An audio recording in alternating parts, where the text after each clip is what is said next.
दोस्तों, आज की कहानी काफी ज्यादा इमोशन है क्योंकि इसमें बूढ़े पति पत्नी के दुख भरे जीवन के बारे में एक नौजवान लड़का अपना नजरिया शेयर कर रहा है। मेरा नाम प्रशांत है। मुझे गांव के घर से काफी दूर की बड़ी सिटी में नई नौकरी मिली थी। इस शहर में भाड़े का घर लेकर रहने लगा।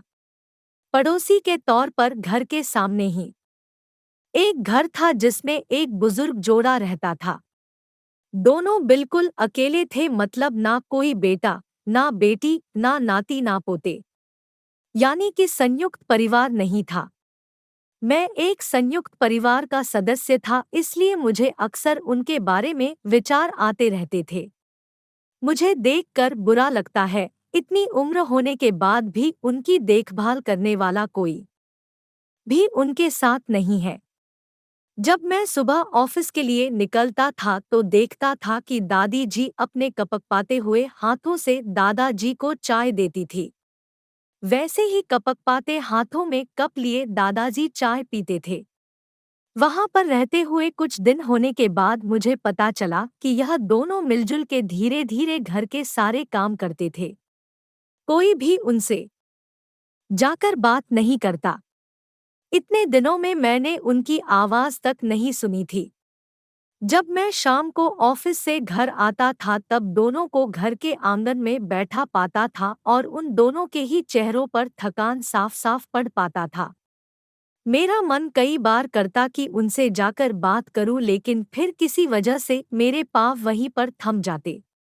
मैं जब जब उन्हें देखता था मुझे मेरे दादा दादी की बहुत याद आती और मैं घर पर फोन लगाकर उनसे बात कर लिया करता। एक संडे जब मुझे ऑफिस में छुट्टी थी तो मैंने देखा दादी जी काम कर रही थी, लेकिन उन्हें रोज की अपेक्षा आज काम करने में कुछ ज्यादा ही तकलीफ हो रही थी। मैंने उनके पास जाकर पूछा कि दादी जी, आपकी तबीयत तो ठीक है ना? क्या मैं आपकी कोई मदद कर सकता हूँ? उन्होंने प्रतिक्रिया नहीं दी। मैंने दोबारा उनसे पूछा, बताइए दादी जी, मैं क्या करूँ आपके लिए? उन्होंने फिर भी कोई उत्तर नहीं दिया। मुझे काफी आश्चर्य हुआ। कुछ मिनटों बाद दादाजी वहां आए और वह भी कुछ नहीं बोले। मैंने ही बात को आगे बढ़ाते हुए कहा, मुझे लगता है कि दादी जी की तबीयत खराब है, इसलिए मैं यहाँ आया हूँ। मैं आपकी मदद करना चाहता हूँ, बताइए मैं कैसे आपकी मदद कर सकता हूँ? दादाजी इशारों से मुझसे बातें करने लगे। उन्होंने इशारों से मुझे बताया कि दादी जी सुन और बोल नहीं सकती। उन्होंने यह भी बताया कि वह खुद भी बोल नहीं सकते, वह सुन सकते हैं, मेरी बात समझ सकते हैं। उन्होंने इशारों से दादी से कुछ कहा और दादी ने मेरी तरफ देखकर मेरे माथे पर हाथ फेरा। मैं उन दोनों की तरफ देखते ही रहा और न जाने कब मेरे आंखों से आंसू बहने लगे। उस दिन के बाद जब जब मुझे समय मिलता मैं उनके पास चला जाता। वह मुझ पर बहुत प्यार बरसाते। अब तो मुझे उनके इशारे की मीठी भाषा भी बहुत अच्छे से समझ में आने लगी थी। एक दिन मैंने दादाजी से पूछा कि वह अकेले क्यों रहते हैं? क्या उन्हें कोई औलाद नहीं है? दादाजी ने दादी को इशारे से समझाया कि मैंने उनसे क्या पूछा।